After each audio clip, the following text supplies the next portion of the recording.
By now you may have heard about Nike's release of the Nike Galaxy, a custom basketball shoe released during the All-Star break game. A number of retailers were supposed to carry the shoe and offer it for a very limited time.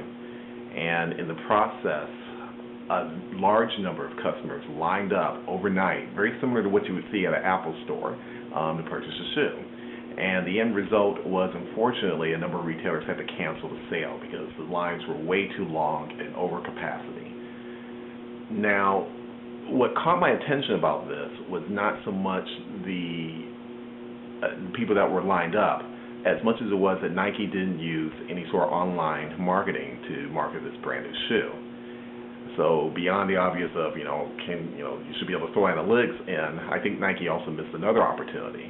A recent report by Forrester called The Purchasing Path of the Online Shopper noted that online shoppers tend to share much more, or their social media activity becomes much more active, particularly for soft goods, which includes gym shoes, when there's a particular event.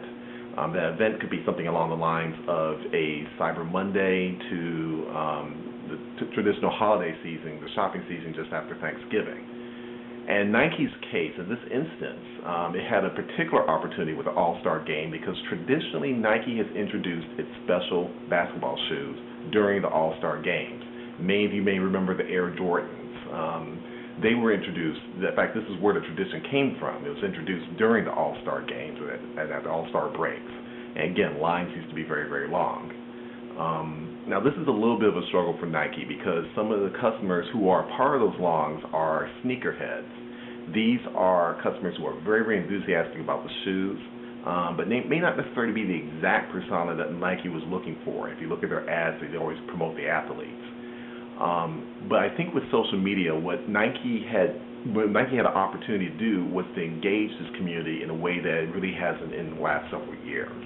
A lot of these people in these communities will buy 2 to 3 pairs of the specialty shoes, but maybe a campaign that will provide maybe an extra discount for another pair of Nikes would be quite successful if it had been tied in with this particular event.